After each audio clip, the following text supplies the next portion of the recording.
मैं हूं नीरज श्रीवास्तव और लोकसभा 2024 के चुनाव के पहले हम पहुंचे हैं गोरखपुर के उचवा मोहल्ले में। आप देख सकते हैं ये मुस्लिम बाहुल्य क्षेत्र है और यहाँ पर जो मुस्लिम समाज के लोग हैं वो क्या सोचते हैं, किस तरह की सरकार चाहते हैं और किन मुद्दों पर वो वोट करेंगे, ये जानने के लिए हम आ गए हैं। और यहाँ पर तमाम लोग हैं और उनसे हम जान लेंगे। सर ये बताइए किन मुद्दों पर आप लोग वोट करेंगे? इस बार चुनाव है गोरखपुर में, रवि किशन प्रत्याशी हैं भाजपा के और काजल निषाद टक्कर दे रही हैं। जावेद सिमनानी भी बसपा से उतरे। और कांग्रेस से कोई कैंडिडेट आया? जावेद सिमनानी यहाँ से हैं। कांग्रेस से कोई कैंडिडेट आया आपके नॉलेज में है? गठबंधन है। गठबंधन तो कांग्रेस सपोर्ट कर रही है। मैं सर्वप्रथम मैं पुराना राजनीतिक रहा हूँ, मैं ये जानना चाहता हूँ कि श्रीमती काजल निषाद जो वहाँ के कैंडिडेट घोषित हुई हैं, उन्होंने क्या चुनाव की क्या तैयारियाँ की हैं? प्रत्येक विधानसभा क्षेत्र में क्या कोई चुनाव अभियान समिति बनाई है या टोटल वॉकओवर आप दे रही हो? आपके नेता माननीय अखिलेश यादव जो हैं चुन के अपने घर के 4 यादव को टिकट दे रहे हैं और आप MYM से हट के मुसलमानों को आप नज़रअंदाज करते हैं। उनके नेता क्या सुना तो है। उसके बाद वो मुसलमानों को 4 टिकट दिया है आपने।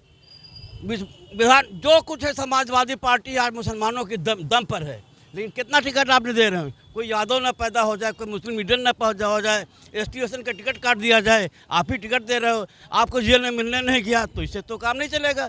तो ये तो वाकवर है, इस पर कोई बात वही नहीं। क्या लग रहा है आपको इस बार, क्या लग रहा है गोरखपुर और अगर पूर्वी यूपी की बात करें तो किसकी सरकार देगी? सरकार तो बीजेपी की बनेगी, सरकार बीजेपी की बनेगी। ये लोग डमी मोहरे हैं, अखिलेश यादव हो चाहे मायावती हो। अभी तक कहाँ थी? 5 साल सोती रहती, लाकर जावेद सिमनानी को दे दिया। कहाँ है ये? ख्वाजा शमसुद्दीन को दे दिया। तो एक औपचारिकता पूरी हो रही है, जो चुनावी औपचारिकता पूरी हो रही है और नथिंग एल्स। आप ये बताइए गोरखपुर कहाँ के आप रहने वाले, क्या नाम? मैं यहीं पर रहने वाला हूँ, मेरा मिसबाहुर रहमान नाम है। तो ये बताइए गोरखपुर के अगर मुसलमानों की बात करें तो वो किसके साथ में है और किन मुद्दों पर आप लोग वोट करेंगे? हम कोई मुद्दा है ही नहीं, हमें बीजेपी से क्या कष्ट है भाई?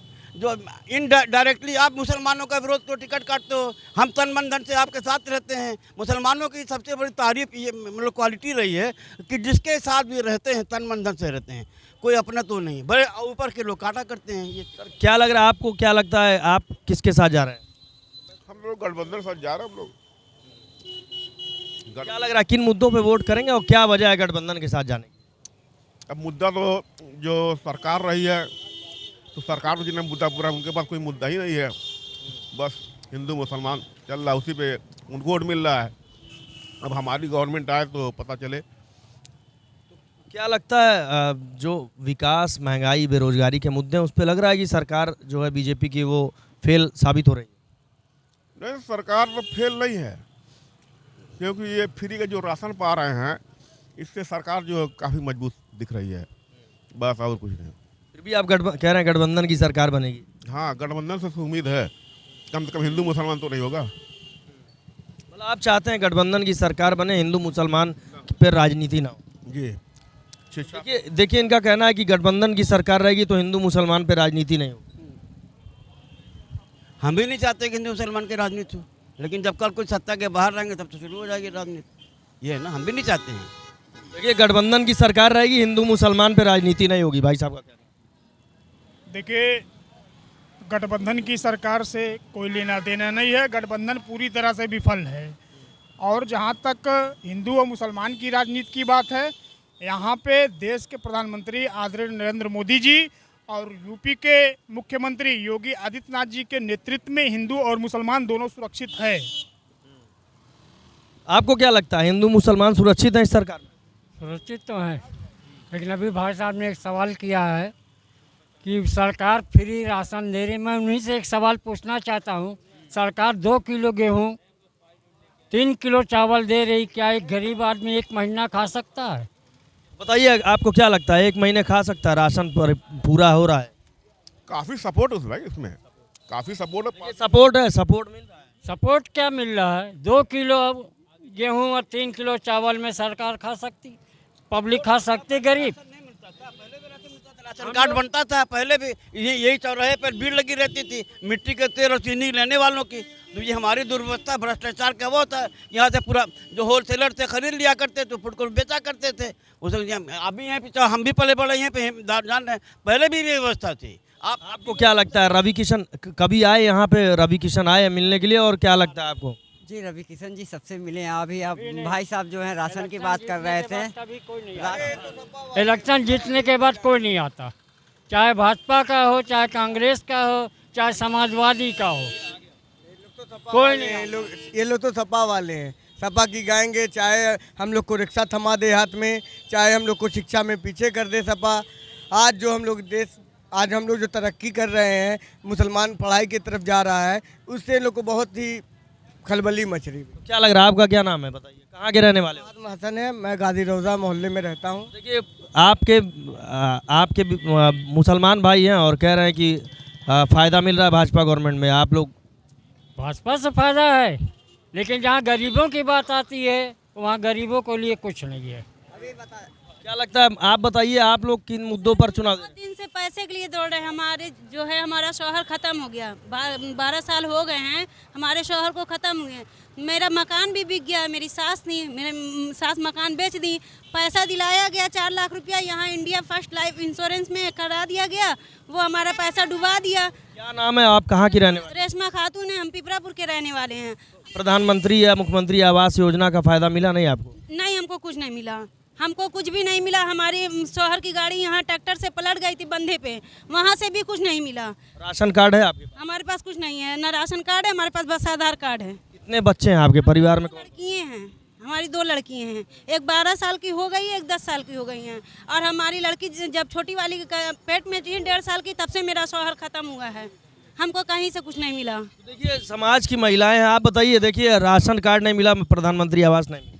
नहीं, सवाल इस बात का है कि उसने अपनी समस्या के बारे में सरकार को अवगत कराया कि नहीं कराया, उसने ऑनलाइन अप्लाई किया कि नहीं किया, या कागजी जो कार्रवाई होती है उसको उसने पूरा किया कि नहीं किया, या अपने सभासद के माध्यम से उसने अपनी आवाज़ को मुख्यमंत्री के कैंप कार्यालय तक पहुंचाया कि नहीं पहुंचाया। सवाल इस बात का पैदा होता है। इसके संबंध में जो है वो अपनी कार्रवाई को पूरा करे, और इसके बाद भी अगर नहीं पूरा होता है तो हम सब लोग मिलकर उसके साथ जो है काम करेंगे और उसको सहायता दिलवाएंगे। आपने अपनी आवाज़ उठाई, कहीं गई थी? जी जी, हम मुख्यमंत्री के दरबार में गए थे, वहाँ से हमको कहते कागज पत्र हमने दिया, उन्होंने कहा थाने पे जाओ, यहाँ जाओ, वहाँ जाओ, हमने दुनिया भर का दौड़ लिया, अभी तक हमारा पैसा नहीं आया। अच्छा, आप बताइए, आप किन मुद्दों पे देंगे? यहाँ तो देखिए, प्रधानमंत्री आवास नहीं मिल पाए, मुख्यमंत्री के यहाँ चक्कर लगा ली, और भी सुविधाएं नहीं मिल पा रही, राशन कार्ड नहीं। सर, ये पार्लियामेंट्रियन इलेक्शन है, इसमें पूरे देश के बिंदु पे देखा जाएगा, ये न कि कोई एक निचले स्तर पे।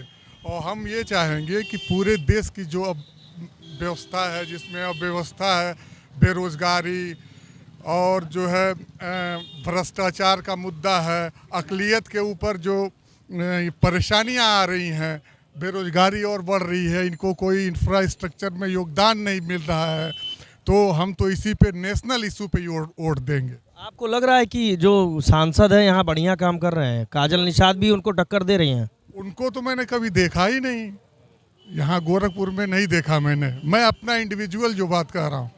तो क्या नाम है, कहाँ के रहने वाले हैं? मेरा नाम जावेद खान है, मैं यहीं का रहने वाला हूँ। गोरखपुर के रहने वाले, कहाँ पे? यहीं, बस यही। सांसद जी आए नहीं कभी इस मोहल्ले में? आए? मैं तो अपने काम में मशगूल रहता हूँ। काजल निषाद आई हैं हाल चाल लेने? काजल निषाद को भी नहीं देखा है मैंने। ठीक है, तो ये एक नेशनल इशूज है कि देश हमारा कहाँ जा रहा है। आप किन मुद्दों पर वोट देंगे? सर, मैं भ्रष्टाचार, बेरोजगारी, ये जो पेपर लीक हो रहे हैं बच्चों के पढ़ लिख के, मतलब 10 सालों में 2 करोड़ रोजगार देने की बात जो कही गई थी, अभी तक तो 20 करोड़ लोगों को रोजगार मिलना चाहिए। सब घर में एक लोग रोजगार परस्त हो गए होते, लेकिन मिला नहीं अभी तक।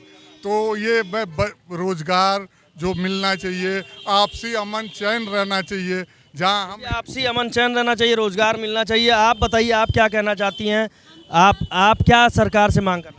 सर, हम अपने दोनों बच्चियों को किस तरह से परवरिश करें? हम कहते हैं हमारा जो पैसा फंसा हुआ है वो सरकार से निवेदन है कि हमको दिलवा दिया जाए, क्योंकि हमारे शौहर जब ख़त्म हुए उसमें भी हमको नहीं दिलाया गया। देखिए, तमाम मुद्दे हैं और इन मुद्दों पर चर्चा लगातार एबीपी लाइव पे चलती रहेगी और अलग अलग मोहल्लों में हम लोगों की राय लेते रहेंगे। लेकिन फ़िलहाल जो महंगाई और बेरोजगारी का मुद्दा है, जाति धर्म के मुद्दे से अलग हटकर लोग अब वोट करेंगे और यहाँ जो जनप्रतिनिधि हैं वो लोगों का पुरसा हाल नहीं लेने पहुँचते हैं। इसको लेकर लोगों में खासी नाराजगी है। Neeraj Srivastava, ABP live, Gorakhpur.